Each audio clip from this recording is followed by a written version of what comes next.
Les temps sont durs, vous souhaitez vous acheter une voiture de collection sans vendre un de vos reins ou votre iPhone 10 au Easy Cash pour quelques dizaines d'euros? Vous souhaitez investir plutôt 10 000 euros dans une auto sympa ancienne que dans une Dacia Sandero? Non plus, vous ne pouvez pas vous payer une C63 AMG S9 tous les 15 jours. Alors, installez-vous bien dans votre fauteuil, suivez cette vidéo jusqu'au bout parce que je vous ai préparé une sélection de voitures de collection abordables à moins de 10 000 euros et en bonus, elles vont sûrement prendre de la valeur.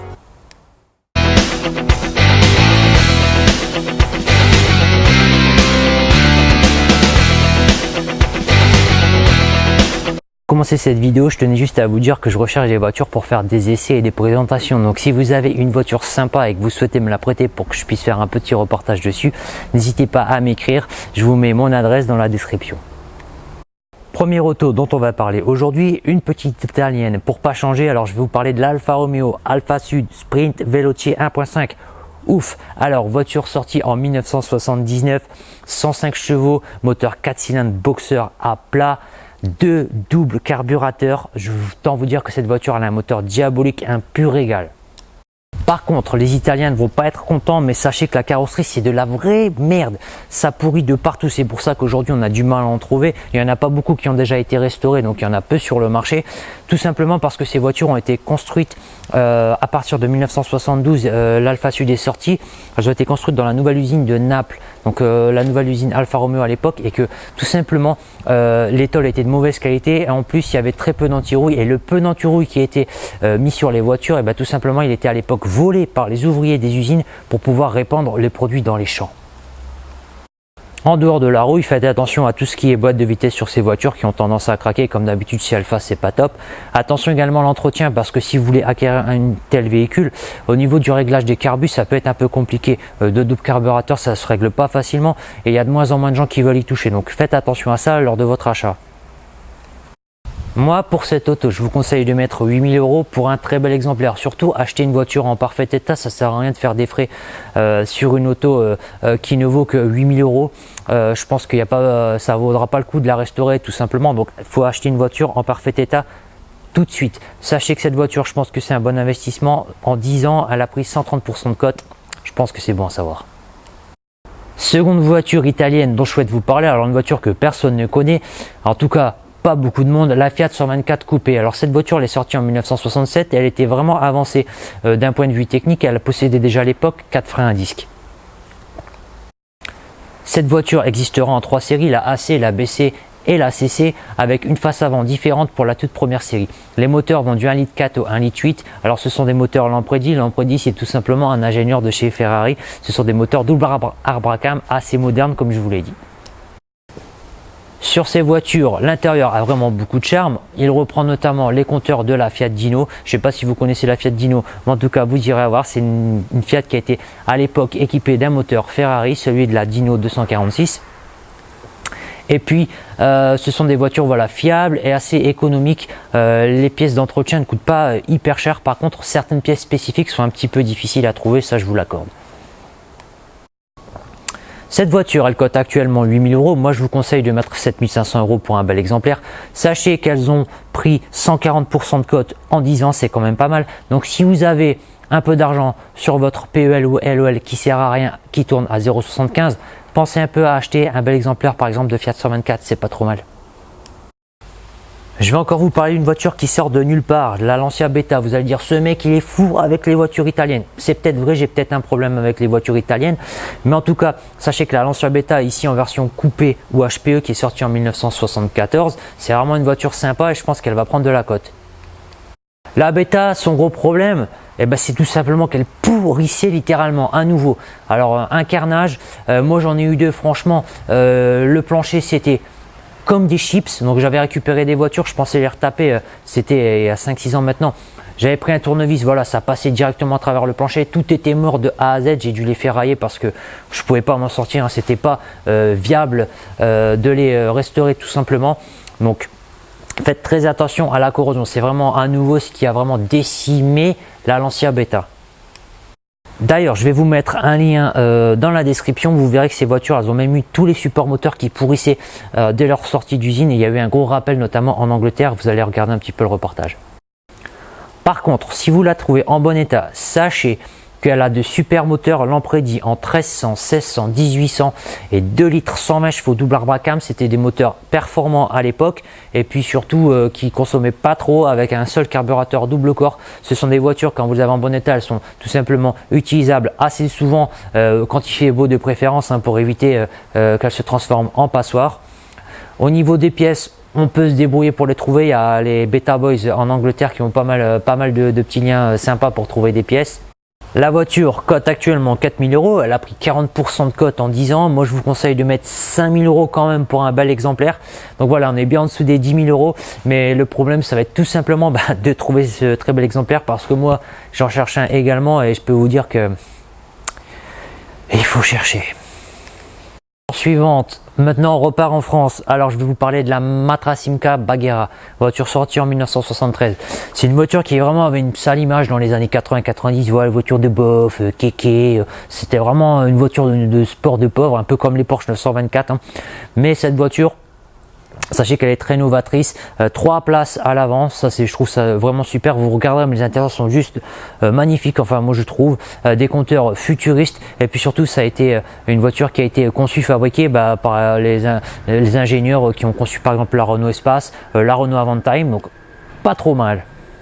Cette voiture, elle existait en 2 séries, une première avec des petits feux à l'arrière que je trouve vraiment la plus belle, mais par contre c'est la plus dure à trouver, et puis une seconde série. Il n'y a eu que 47 000 exemplaires qui ont été fabriqués de cette voiture, et il y a eu 2 motorisations.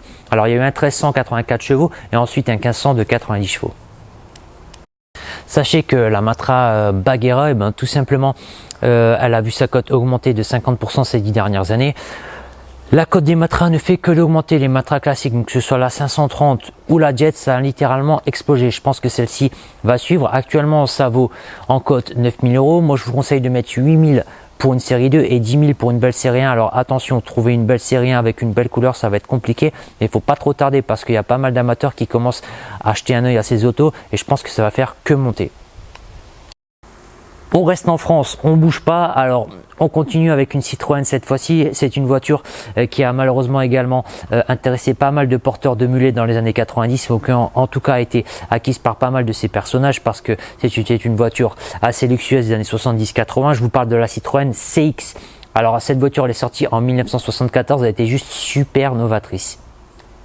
Cette voiture, elle reprend des solutions techniques très avancé, par exemple tout le système hydraulique comme sur les Citroën DS. Sachez que la Citroën DS a déjà bien augmenté la cote. C'est une voiture qui valait pas grand chose, elle a pris beaucoup de cotes ces dernières années. Je pense tout simplement que la Citroën CX, elle va suivre. Moi, je vous conseille de vous tourner vers la CX 2400 GTI. Cette voiture actuellement, elle cote 4 000 € environ. Je pense que c'est une belle somme à mettre pour cette auto. Je vous conseille 4 000 €. Elle a un moteur 128 chevaux en 2,4 litres. Si vous cherchez un modèle un peu plus sportif, vous avez la CX Turbo 2, GTI Turbo 2, pardon, plus particulièrement. Ça cote à peu près 8 500. Et puis vous avez la Prestige en 2,4 litres qui vaut déjà 9 000 €. Ne tardez pas, je pense que la voiture va prendre de la cote comme les Citroën DS. Faites attention à la rouille qui est endémique sur ces voitures. À nouveau, vérifiez bien le système hydraulique, hein, c'est super important sur ces voitures. Tout doit être en bon état si vous mettez le prix. Et puis les intérieurs qui peuvent être un peu fragiles, notamment les velours. Par contre, les intérieurs sont juste fantastiques, vous verrez. Jetez un œil, c'est vraiment une voiture ancienne avec un prix abordable, super sympa. Troisième voiture française, troisième marque, je vais vous parler d'une Renault qui sort d'une époque où Renault ne proposait pas que des Renault Capture avec des moteurs 1 litre turbo. Je vais vous parler de la Clio 16 soupape sortie en 1991. Ces soupapes, qu'est-ce que c'est? Ça ressemble à la Clio Williams, sauf que la Clio Williams actuellement ça vaut 20 000 €.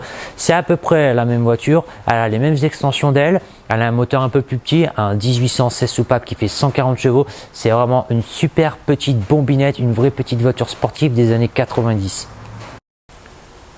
Ces voitures ont des faiblesses au niveau de la carrosserie, surtout au niveau des ailes arrière. Alors attention, il y a plein de voitures qui ont eu les ailes arrière pourries, qui ont été refaites. Vérifiez que ça a été bien refait avec de la vraie tôle, ou que les ailes ont été carrément remplacées par des neuves. Faites attention à la boîte de vitesse qui est assez fragile, et puis aux joints de culasse, hein, si la voiture n'a pas été respectée, les temps de chauffe n'ont pas été respectés, souvent ça pète. Tout simplement. Maintenant, qu'est-ce que ça vaut? Ça vaut seulement 6 500 pour le moment. Vous pouvez en trouver une belle à ce prix. Moi, je vous conseille de mettre pas plus. Bon, allez, peut-être 7 000 si vraiment la voiture le justifie avec un bel historique ou ce genre de choses. Sachez que toutes les Renault Sport anciennes ont pris beaucoup de cotes ces derniers temps. Par exemple, une GT Turbo R5 qui valait vraiment pas grand chose il y a encore 15 ans ou 10 ans. Maintenant ça vaut pour un bel exemplaire 15 000 euros. Donc je pense que la Clio 16S elle a toutes les chances de suivre cette voie, et en plus pour ce prix vous pouvez acheter une petite voiture vraiment sympa, vous faire plaisir avec, et elle n'est pas super chère à l'entretien. Allez, encore un ovni, vous allez me dire il est fou ce mec, de quoi il parle? Je vais vous parler de la Talbot Sunbeam TI. Alors qu'est-ce que c'est que la Talbot Sunbeam TI? C'est une auto qui est sortie à la fin des années 70 lorsque Peugeot avait racheté le groupe Chrysler Europe. Cette voiture, je vous en parle parce que c'est tout simplement une voiture super fun à conduire. Elle est équipée d'un 1600 100 chevaux avec 2 carburateurs double corps. C'est une propulsion, et surtout cette voiture elle avait été à la base conçue dans le même esprit que les Simca Rally 1, Rally 2, Rally 3, voilà les Simca 1000. Vraiment des petites voitures abordables à l'époque pour vraiment se faire un peu de compétition et se faire plaisir, donner du plaisir tout simplement. Des voitures comme je les aime et comme sûrement vous les aimez. Alors qu'est-ce que ça vaut une Sunbeam TI aujourd'hui? Alors attention, faut pas confondre la Sunbeam TI avec la Lotus Sunbeam. Cette voiture elle avait été conçue en collaboration avec Lotus, et elle a notamment un moteur Lotus, et ça vaut aujourd'hui 40 000 euros. La Sunbeam TI aujourd'hui ça vaut environ 10 000 euros. Je pense qu'elle va encore prendre de la cote parce que c'est une voiture super fun, et on commence à s'y intéresser.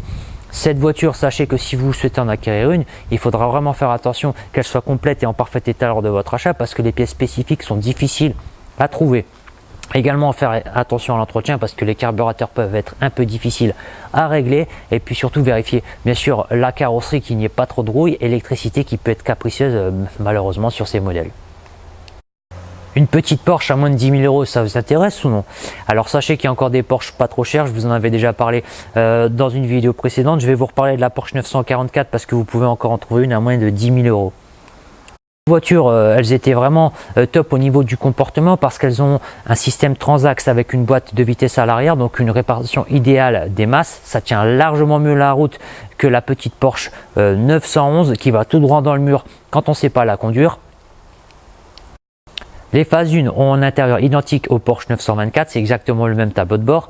Les phases 2 ont un tableau de bord différent. Par contre, sur les deux phases, vous avez des gros problèmes de tableau de bord qui se fissurent. Alors ça, c'est carrément la maladie sur ces voitures. Sachez qu'on peut acheter des casquettes pour les rajouter, ou alors vraiment changer le tableau de bord si vous le trouvez en neuf sur certains sites. Mais attention, ça coûte assez cher, ça c'est compliqué à faire. Par contre, au niveau de la mécanique, c'est super fiable. Vous pouvez avoir des petits problèmes, par exemple à l'intérieur, tout ce qui est ampoule, des manomètres, etc. qui vont griller, les vitres électriques qui peuvent se bloquer, et puis souvent vous pouvez avoir des problèmes de relais de pompe à essence. Donc ça, c'est à vérifier lors de votre achat. Alors sachez que ce petit relais c'est commun à pas mal de Porsche, hein. Parfois la voiture ne démarre pas, c'est simplement un petit relais à changer, mais voilà, ne vous inquiétez pas. Donc si jamais vous allez voir une voiture qui est en panne et puis qui a un petit problème de pompe à essence, sachez que ça peut être ce relais, donc il y a peut-être une bonne affaire à faire. Qu'est-ce que ça vaut une Porsche 944 aujourd'hui? 11 500 euros, ça cote 11 500. Oui, mais tu m'as dit quand tu as débuté ta vidéo que tu allais nous proposer des voitures à moins de 10 000 euros. Oui, ben alors effectivement, une 944 à moins de 10 000 euros, ça se trouve. Alors j'ai regardé bien sûr les petites annonces avant de faire la vidéo, et effectivement, une 944 à moins de 10 000, un bel exemplaire, ça se trouve. Alors bien sûr, il faut la trouver avec facture, carnet, entretien suivi. Ne prenez surtout pas une voiture à restaurer, ça vaut pas le coup. Investissez directement dans un bel exemplaire, et je pense que vous allez avoir un bon retour sur investissement d'ici quelques années. Dernière voiture à fort potentiel, encore une allemande, je vous parle de la Mercedes 280 SLC. Toutes les Mercedes coupées anciennes ont pris de la valeur. J'avais déjà évoqué le sujet quand j'ai fait l'essai de la Mercedes 230 CE. D'ailleurs, je vous invite à aller voir l'essai si vous ne l'avez pas encore vu. Mais en tout cas, les anciennes CE, les SL anciennes, les SEC ont littéralement vu leur cote exploser ces dernières années. La SLC, c'est une voiture qui est encore abordable. Elle va suivre la tendance, j'en suis persuadé. Elle a vraiment une superbe ligne. C'est une voiture très classe, en tout cas, selon moi. Alors, attention, il y en a qui préparent leurs cailloux, qui vont me les balancer à la tête directement. Ça cote 16 000 euros. Alors vous me direz, oh là là, 16 000, oui, c'est pas 10 000. Encore une fois, oui, mais sur les annonces, on trouve encore de beaux exemplaires quand on filme et qu'on regarde un peu à 10 000 euros. Je pense qu'à 10 000 euros, cette voiture, c'est une vraie affaire. Vraiment un bel investissement si vous l'achetez maintenant. Attention surtout à la carrosserie sur ces voitures, parce que bon, bien sûr la mécanique elle est solide, c'est du Mercedes, il faut quand même vérifier un minimum qu'elle a été entretenue, etc. Par contre, vraiment la carrosserie, faire attention parce que c'est une Mercedes des années 70, elle a vraiment tendance à rouiller. s'achève ce guide d'achat des véhicules de collection à moins de 10 000 euros. Si la vidéo vous a plu, partagez-la, likez, un petit pouce bleu, ça me donne le sourire. Surtout, abonnez-vous juste en cliquant sous cette vidéo. Je vous dis merci, à bientôt les amis.